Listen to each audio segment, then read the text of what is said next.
Ao longo das 3 últimas temporadas do podcast Essa Geração, a Fundação Tite Setúbal vem tentando desvendar o que tem tirado o sono dos jovens brasileiros. Depois de investigar o que eles pensam sobre religião, família e política, chegou a vez de ouvir seus dilemas quando o assunto é educação. Ao longo dos próximos episódios, você vai conhecer o Gabriel Richard. Ele tem 24 anos, é carioca e estudante de História. E é ele que vai nos conduzir nessa jornada pelas ideias dessa geração.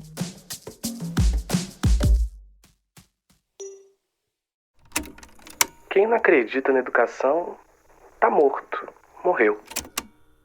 Eu sei que parece clichê começar assim, até porque a gente já ouviu falar muito sobre a importância da educação. Mas acontece que para jovens como eu, pretos, periféricos, vai além. A educação é uma ferramenta de transformação. É meio que uma catapulta para sonhar. Pelo menos foi assim para mim. Foi por meio dela que eu consegui uma vaga numa faculdade pública. E a partir disso, um novo mundo se abriu. Até chegar no outro lado da sala de aula e sentar na bancada de professor. Mas esse meu pensamento sobre o valor da educação não é papo de jovem professor emocionado, não. Ele vem de muito antes. Meu nome é Gabriel Richard, eu tenho 18 anos, eu faço parte da Associação dos Ex-Alunos, mas eu ajudei a fundar em 2013 o Grêmio aqui. Esse áudio é de 2016, de quando eu estava à frente da ocupação do Colégio Estadual Amaro Cavalcante, a Ocupa Amaro. Na época, a educação pública do estado do Rio de Janeiro estava passando por um momento conturbado. No Rio de Janeiro, o movimento de ocupação nas escolas estaduais, que começou há 1 mês e meio, já atinge 70 instituições em todo o estado. O governo do Rio de Janeiro decretou o recesso escolar, mas os alunos reafirmam a disposição de seguir reivindicando melhores condições de ensino. Para quem não se lembra, as ocupações de 2016 foram um marco para a educação no país. Vários grupos estudantis se reuniram e tomaram de vez o ambiente das escolas. Lá dentro, a gente dormia, comia, além de organizar vários eventos culturais com muita música, arte e vários debates. Foi o nosso jeito de pedir socorro e de reivindicar melhorias. Naquele ano de 2016, eu já tinha me formado no ensino médio, mas como eu fazia parte da Associação de Ex-Alunos, continuava me relacionando com a comunidade escolar. Também fui um dos fundadores do Grêmio do Amaro e senti uma responsabilidade muito grande com o colégio. Me senti na obrigação de fazer parte desse momento histórico e de lutar pela escola que eu acredito. É o seguinte, quantas demandas, o que irrita muito os alunos aqui é a falta d'água o tempo todo. Então, pela restauração da rede hidráulica, a infraestrutura, quando chove, é horroroso, porque aqui a gente tem a parte tombada e tem um anexo, e entre esses dois tem um vão. Quando chove, molha o corredor, que é principal, a entrada e a saída dos alunos. Fica tudo molhado. Quando está chovendo, está caindo água, sabe? É nojento. Tem a questão também da climatização, que aqui no Amaro Cavalcante é urgente. A gente vive, na verdade, numa sauna de aula. O Amaro Cavalcante é um colégio conhecido historicamente pelos movimentos estudantis. Ele fica no Largo do Machado, no bairro de Laranjeiras, aqui no Rio. É um lugar que os cariocas chamam de bairro de passagem, então tinha muita gente de olho na nossa ocupação. A Paula Scarpim e a Flora Thompson Devô, que hoje fazem parte da Rádio Novelo, passaram por lá algumas vezes e um dia resolveram fazer uma visita com alguns equipamentos de gravação. Lá, elas foram recebidas por um garoto muito articulado. E aí, como é que fica? A gente gostaria de ter capoeira, roda de jongo, maracatu, rap, funk. São expressões da juventude que é periférica e negra, que majoritariamente está presente aqui na escola. Ela quer se expressar, ela quer mostrar sua identidade. E a gente não tem essa oportunidade por conta desse currículo mínimo que estreita muito a relação e verticaliza. Quase 6 anos depois, fazendo esse podcast, eu tive acesso a esses áudios da época da ocupação. Enquanto eu estava ouvindo essas gravações pela primeira vez, depois de todo esse tempo, muita coisa me veio à cabeça. Então, eu fui gravando meus comentários, minhas impressões, fiz tipo um react. E tem um outro detalhe, é muito curioso por conta dessa minha fala, sabe? Eu acho que, eu não sei dizer, mas digamos, talvez uma atmosfera de palavra, sabe? Que é uma atmosfera, um feeling de palavras, né, de frases, da forma que eu falava, que era muito assim, no formato mesmo de uma pessoa que estava nesse fronte assim, de militância na educação e tal, de pegar o microfone para falar. A gente queria pegar o microfone, se juntar e gritar pros 4 cantos. Usar todas aquelas palavras militudas quando esse termo nem ainda era popular.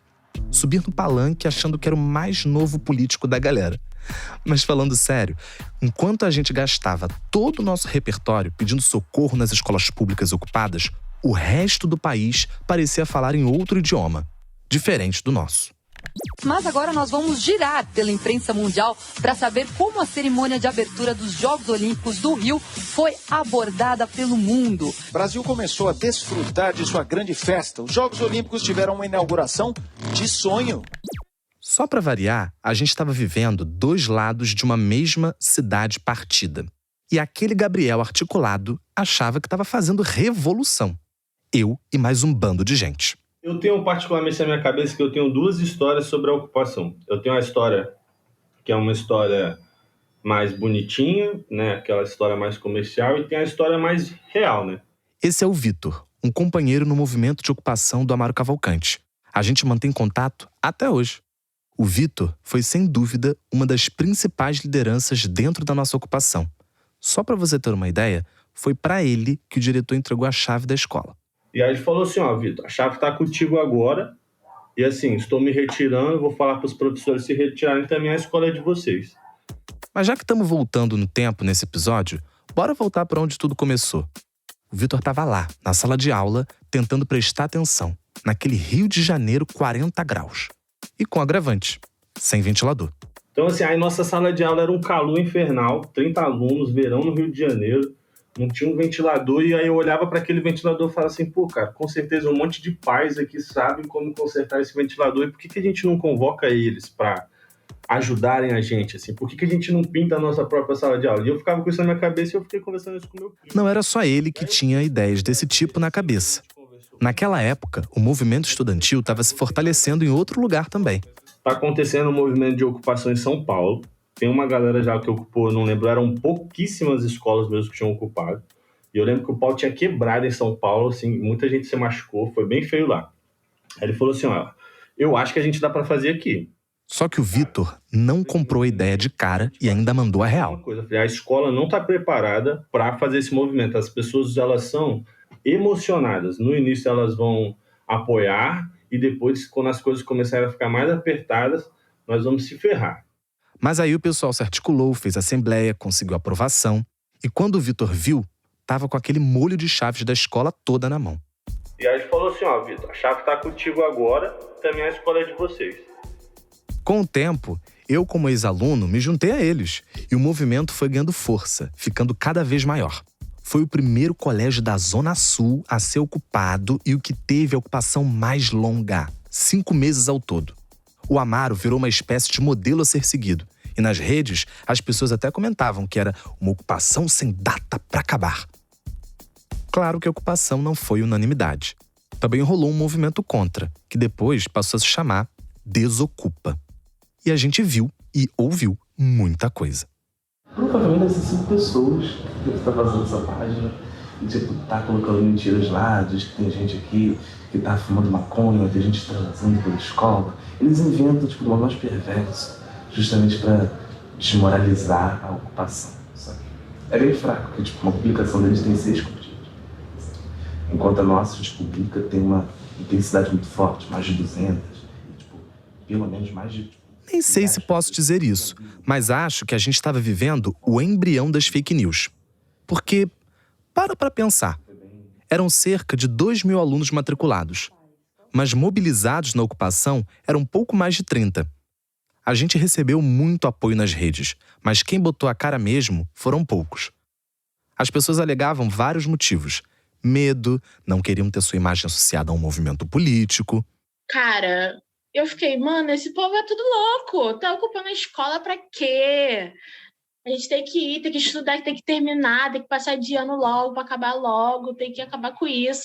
Tipo, não tinha noção de nada na cabeça, nada. Essa é a Marina. Ela é alguns anos mais nova que eu e estudava no Amaro na época. No comecinho da ocupação, ela escolheu ficar de fora. Achava que a gente estava ali só para fazer arruaça e chamar atenção.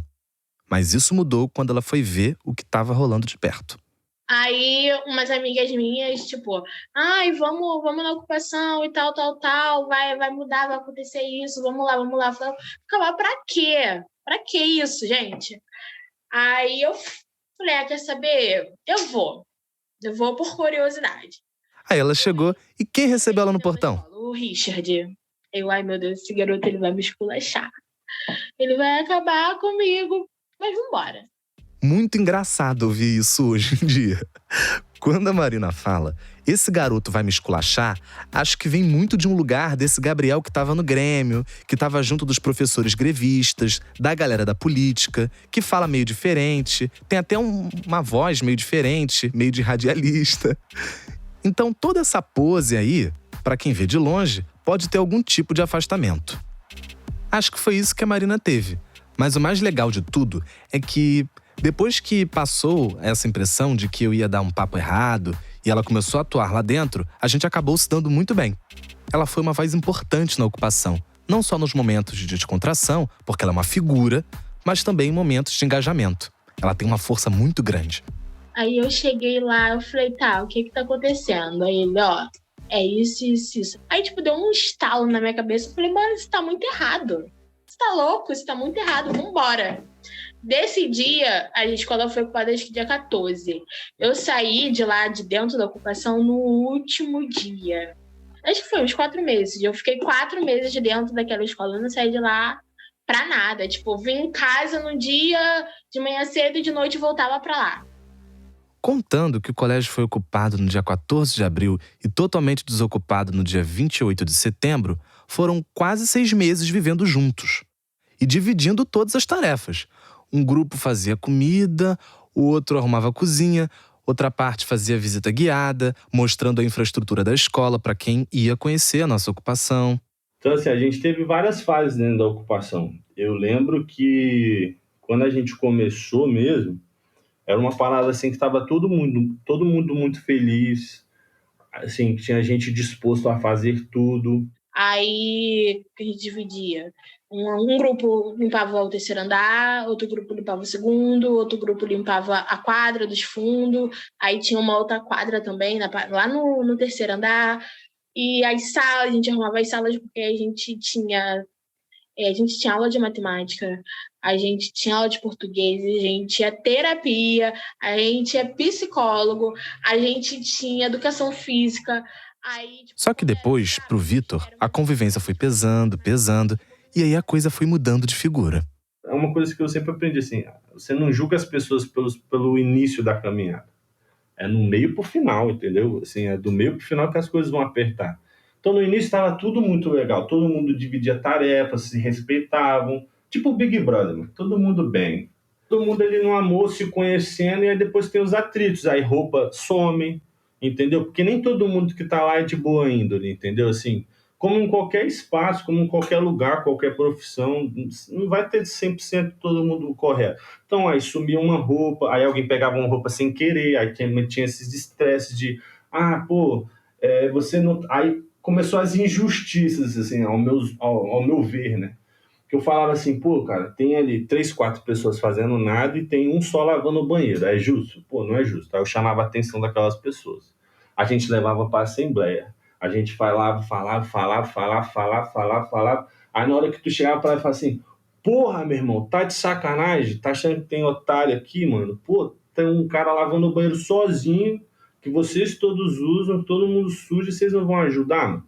Aí você virava o ignorante da situação, entendeu? E além de todas as tretas, tinha ainda um outro agravante, que surgia dentro das nossas próprias casas. Eu ficava aqui nervosa, mandando mensagem para ele, falando um monte de coisa. Eu queria socar. Essa é minha mãe, Súlia. Ela me teve muito novinha, com 17 anos, e me criou com a ajuda da minha avó. Digamos que a minha mãe não era uma grande entusiasta da ocupação. Não que ela fosse contra, mas a favor também já era pedir demais.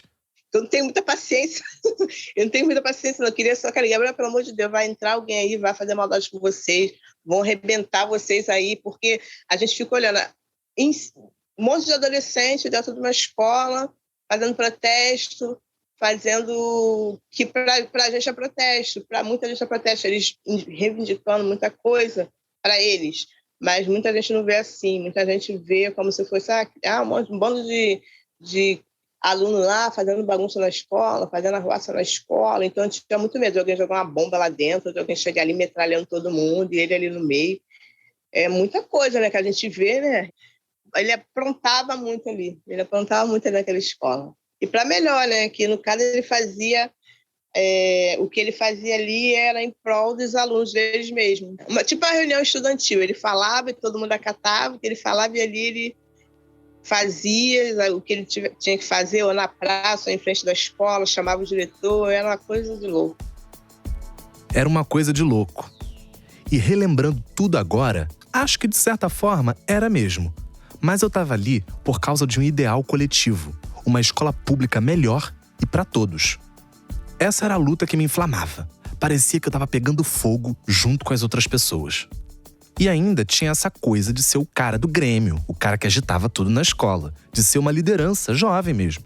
Então não tinha família, não tinha amigos, não tinha resenha, não tinha nada que me afastasse do movimento e desse ativismo. De reivindicar pelos nossos direitos.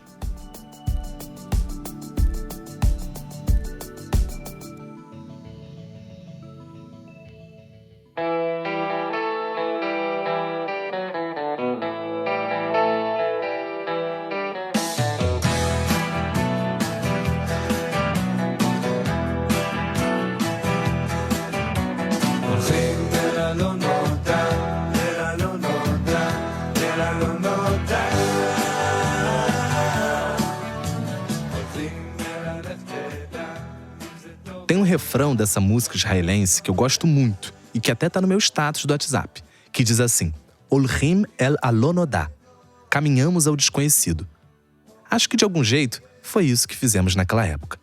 E a verdade é que até hoje a gente caminha sem saber muito bem aonde vai chegar, mesmo sabendo quais são as guerras que precisamos vencer para chegar onde queremos. Embora nem sempre a gente compartilhe dos mesmos pontos de vista. Depois que acabou as ocupações, eu acho que a gente sentia que tinha voz, sim, na escola. Antes a gente não podia falar nada que estava errado. Mas depois da ocupação, a gente sentia que tinha... A gente falou assim, não, vamos falar. A gente tem voz, sim. A gente acreditava que a gente tinha voz. A gente podia chegar junto, a gente podia fazer um projeto. A gente ficou mais próximo dos professores, porque antes... Para a Marina, a escola ganhou um novo significado. Ficou até mais acolhedora. Tipo, a escola ficou... como posso falar? Tipo, ela ficou mais viva. A escola ficou um pouco mais viva. Porque antigamente era aquela coisa padrão. Aí depois da ocupação, não. A gente tinha aula de arte.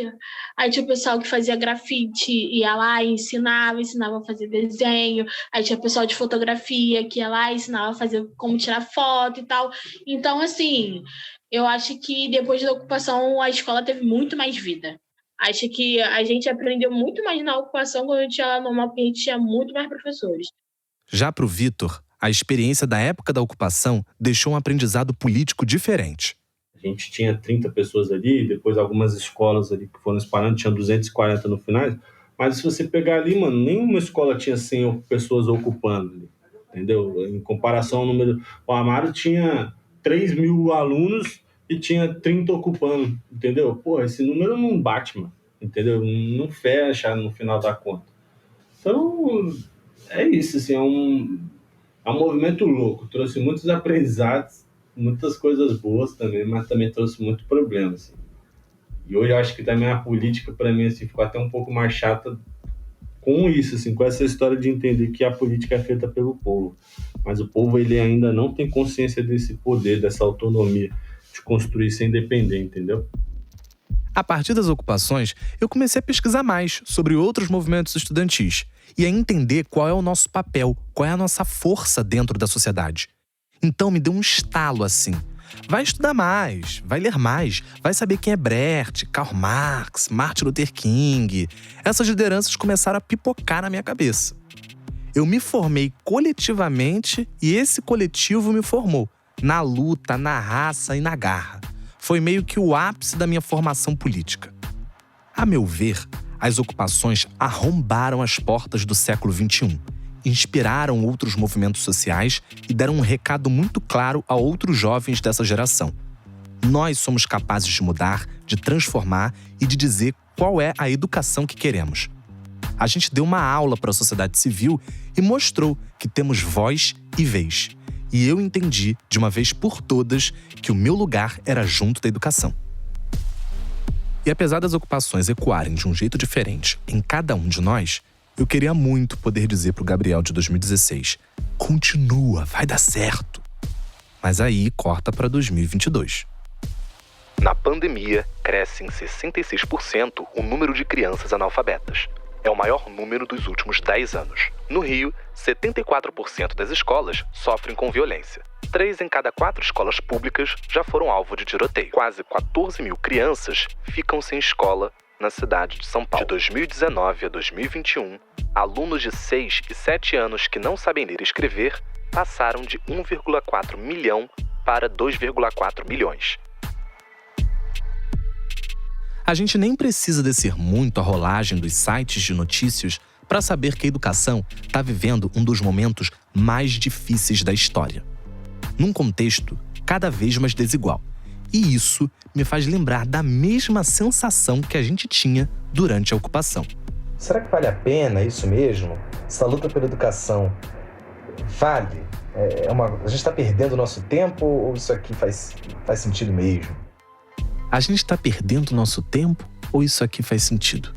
Essa luta vale a pena? Fica aí nossa lição de casa pro próximo episódio.